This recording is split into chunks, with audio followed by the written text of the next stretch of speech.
Bueno, hoy vamos a ver o empezar la clase con los protocolos de Palermo. En realidad, eh, resuelto el conflicto entre Rosas y Urquiza, después de la batalla de Caseros,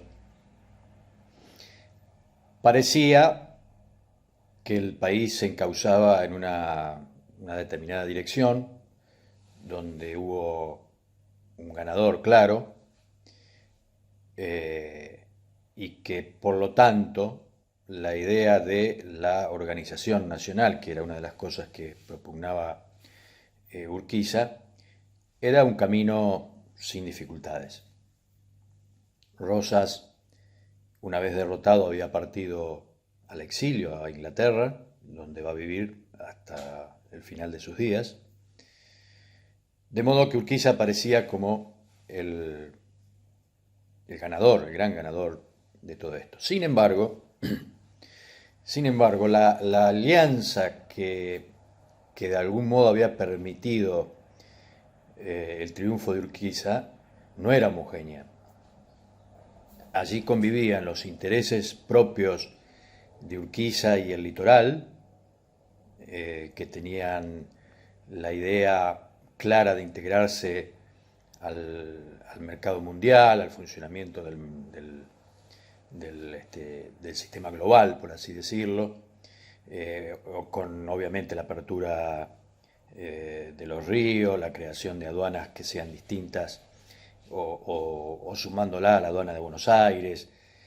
Ese interés, por un lado, también convivía con el interés de los grupos unitarios de Buenos Aires, que muchos de ellos habían estado durante el gobierno de Rosa en el exilio, fundamentalmente en Montevideo, pero también, por ejemplo, en Chile. Eh, Urquiza entonces tiene que avanzar en el camino de lo que él había propuesto, que es la organización nacional. Entonces el primer paso que vamos a ver en ese sentido son los protocolos de Palermo. ¿Qué son los protocolos de Palermo? Se juntan las provincias, que en realidad son las provincias que habían venido firmando los distintos pactos vinculados al litoral, es decir, Buenos Aires, Santa Fe, Corrientes y Entre Ríos, por lo cual se decide, en primer lugar, autorizar a Urquiza a dirigir las relaciones exteriores hasta el llamado a una asamblea o a un congreso constituyente. Fíjense que siempre estamos hablando de encargados de las relaciones exteriores, cosa que también era Rosas, y antes de Rosas otros. ¿Por qué? Porque no había un poder central, no había un presidente o un rey o el título que fuera que representara, que fuera la representación del país. Entonces era necesario encargar a alguien fundamentalmente el tema de las relaciones exteriores, es decir, las relaciones con el resto del mundo, lo cual implicaba también, de algún modo, la defensa. Y en este caso se designa encargado de relaciones exteriores a alguien que no es de Buenos Aires, dato no menor. El encargado de las relaciones exteriores va a ser Justo José de Urquiza. Por primera vez un provinciano encargado de relaciones exteriores. Eh, Digo esto para explicar lo que va a pasar después con Buenos Aires. Este es un primer tema a tener en cuenta. A su vez, este protocolo de Palermo convoca a una reunión de los representantes que estaba contemplado en el Pacto Federal. El Pacto Federal seguía siendo de algún modo la institución o la única institución que mantenía de algún modo amalgamado desde el punto de vista institucional este país. A pesar de que no había estado funcionando, a pesar de que la sala de representantes no había estado funcionando, pero bueno, se convoca, en virtud del artículo 15 del Pacto Federal, a esta sala de representantes para que a su vez esta convoque al Congreso General Constituyente, es decir, para avanzar con la Constitución. Y también resuelven en ese protocolo de Palermo ampliar la convocatoria y dar conocimiento de esto al resto de los gobernadores. Después de esto viene un segundo paso, no menor, que es el Acuerdo de San Nicolás. dato importante de nuestro camino institucional. El Acuerdo de San Nicolás, algunos, incluso no, la doctrina, los historiadores no lo incluyen dentro de los pactos preexistentes, sino que hablan más bien de una especie de preconstitución. Es tal el desarrollo y los acuerdos que se logran allí, que en realidad estamos ante una especie de preconstitución, porque lo que allí se va a establecer va a ser fundamental para el armado de la futura Constitución del 53. Se convoca mediante circular, no con el mecanismo contemplado por el Pacto Federal, porque cuando lo quieren llevar a la práctica ven que el mecanismo es bastante engorroso, de elección de representantes y demás, sino que directamente mediante circular se convoca a todos los gobernadores a una reunión que se va a llevar a acuerdo en San Nicolás, acá cerca de Rosario, y a la que deben concurrir los gobernadores, y deben concurrir con poderes suficientes como para tomar decisiones, ¿no? Es decir, que no sea simplemente una reunión para charlar algo y ver qué hacemos, sino que tienen que venir con la representación y las autorizaciones suficientes como para tomar decisiones. Todas las provincias acuerdan con este criterio, salvo Buenos Aires. Segundo dato, que algo no andaba del todo bien. ¿Por qué? Porque al gobernador propietario de Buenos Aires, provisorio, que en ese momento era Vicente López y Planes, que era un veterano que ya venía desde 1810, de hecho fue el autor del himno, la Sala de Representantes de Buenos Aires solamente le da permiso de asistencia. Así que el gobernador de Buenos Aires asiste al acuerdo de San Nicolás, pero solo con el permiso de asistencia, no con la autoridad como para tomar decisiones y para representar y comprometer a la provincia de Buenos Aires. Obviamente se empezaba o se profundizaba la desconfianza de Buenos Aires hacia Urquiza, a quien seguían viendo, sobre todo el sector unitario de la ciudad, el sector estrictamente comercial de la ciudad, lo seguían viendo como un federal salvaje. Para colmo, Urquiza toma algunas medidas, como por ejemplo sigue obligando a utilizar la cinta punzó que se usaba en la época de Rosas, produce algunos fusilamientos a raíz después de la batalla de Caseros, que fue generando la sensación en Buenos Aires de que estábamos ante una reencarnación de Rosas. Y a su vez, los rosistas, los viejos rosistas, obviamente tampoco lo querían en Urquiza porque habían sido derrotados. Entonces el germen de la oposición en Buenos Aires empieza a ser fuerte. De todas maneras, en San Nicolás se produce la reunión de gobernadores y se establecen distintos puntos. Por un lado, el Congreso Nacional a convocarse deberá ser constituyente, deberá optar por el sistema federal, se instalará en principio Santa Fe, sin perjuicio de que si los diputados consideraran necesario después pasarlo a otro lugar, se podía pasar, pero se fijaba ya el lugar de instalación en Santa Fe y debía ser en el mes de agosto de 1852. Se establece que la constitución que se sancione deberá ser a simple mayoría, no se necesita una mayoría especial. Se establece algo también urticante para Buenos Aires. La representación en el futuro Congreso Constituyente será de 2 diputados por provincia, es decir, una representación igualitaria por provincia.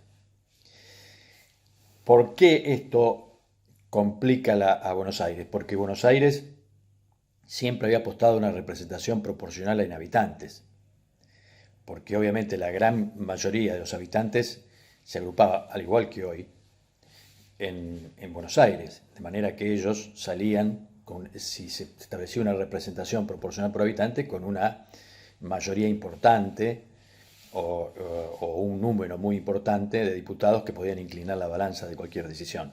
Al establecerse una paridad de 2 por provincia, Buenos Aires pasaba a ser una más. Se crea un ejecutivo provisorio, porque obviamente hacía falta para conducir al país. Ahora, ese ejecutivo provisorio tendría, por ejemplo, a su cargo las milicias, es decir, los ejércitos provinciales, las milicias provinciales, podría legislar sobre navegación de los ríos, podría intervenir en caso de conflicto entre provincias. Es decir, realmente las atribuciones que se le da a ese ejecutivo están casi en una especie de poderes extraordinarios o facultades extraordinarias, para decirlo de otra manera, que sin duda era necesario, porque en un momento que se venía de una guerra civil fuerte y de la necesidad de ir adelante con un proceso constitucional, sin duda necesitábamos una figura de ese tipo. Pero bueno, vamos a ver cómo ese es otro elemento también donde se va a fundar la oposición de Buenos Aires. Y por otra parte, y quizás también muy importante, se crea un tesoro nacional, integrado por los recursos de todas las aduanas, pero la única aduana que recaudaba en serio era la aduana de Buenos Aires, de manera que al crearse el Tesoro Nacional y que la aduana de Buenos Aires tuviera que tributar a ese Tesoro Nacional, le estaban sacando la aduana a provincia de Buenos Aires, otro elemento complicado. Bueno, todas las partes participantes ratificaron el acuerdo, salvo una, Buenos Aires, que para colmo, como López y Planes habíamos dicho que solamente tenía poder, atribuciones para asistir, pero no para más allá de eso, de manera que Buenos Aires no ratifica el acuerdo de San Nicolás y obviamente la legislatura, la sala de representantes de la ciudad de Buenos Aires claramente está en contra de López y Planes, lo que obliga a la renuncia de este. La legislatura nombra al general Pinto, que era un general que respondía a los intereses de Buenos Aires. Urquiza decide no aceptar esta situación, de hecho, y produce una intervención a la legislatura, a la sala de representantes de Buenos Aires, desplaza a Pinto y se ubica él mismo como gobernador provisorio de la provincia de Buenos Aires, con la decisión de terminar con ese poder y esa influencia que día a día iba impidiendo las alternativas de organización nacional. Y en el poco tiempo que estuvo gobernando produjo interesantes acciones desde el punto de vista legislativo, abolió la pena de muerte por la causa política, promovió la creación de códigos, avanzó en el tema de la libre navegación de los ríos y creó 11 aduanas en el interior, que obviamente iban a competir con la de Buenos Aires.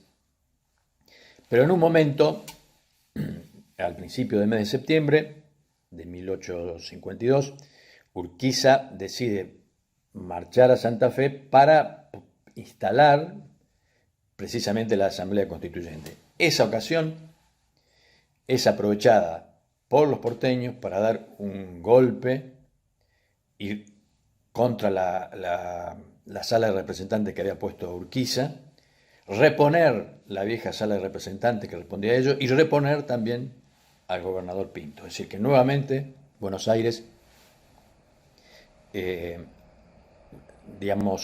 retoma por sí su gobierno, desconoce el Congreso Constituyente, revoca los mandatos de los dos diputados que habían sido nombrados para ese Congreso Constituyente y desconoce la delegación de las relaciones exteriores hacia Urquiza. Es decir, que de hecho estábamos ante una ruptura total.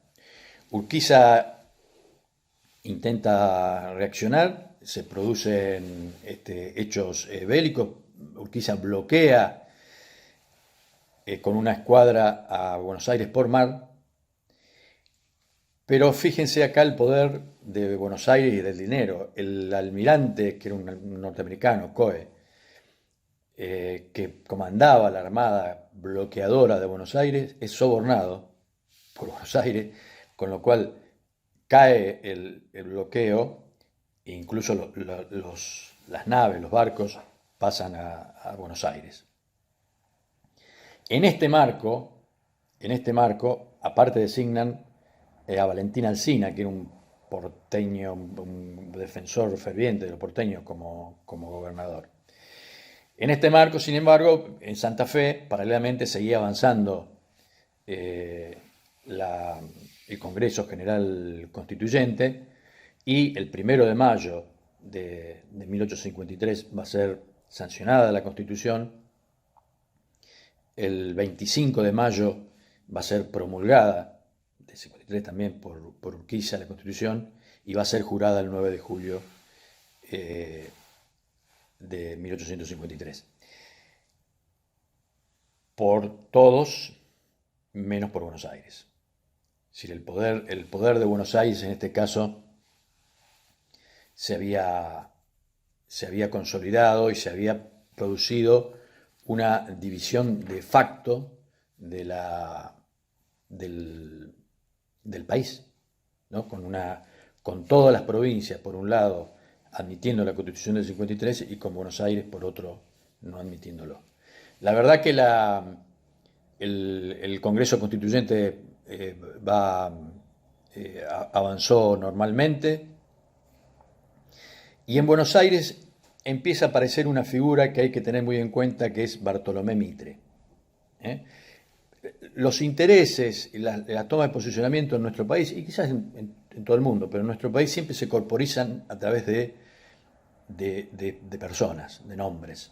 En su momento las posiciones de un y otro lado eran saavedristas y morenistas, o después San Martín y Alvear, Rosas y Urquiza. Y acá empieza a aparecer en Buenos Aires una figura de un relativamente joven, Bartolomé Mitre, que lo vamos a ver, que va a ser después presidente de la Nación, que era un fogoso y un muy buen orador, defensor acérrimo de Buenos Aires y de los intereses de Buenos Aires, que aparte tuvo una actividad multifacética, porque también se encargó de ser escritor y de armar una historia. Hay toda una línea historiográfica en la Argentina que se arma a partir de los libros de Mitre, fundamentalmente uno sobre San Martín y otro sobre Belgrano.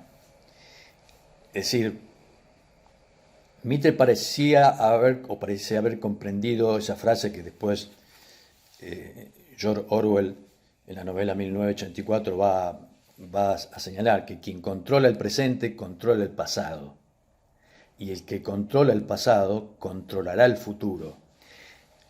Es decir, Mitre, más allá de dar las peleas en el presente, entendía el rol de la historia como para fijar quiénes habían sido buenos, quiénes malos, y de esa manera justificar el presente y a su vez perfilar el futuro.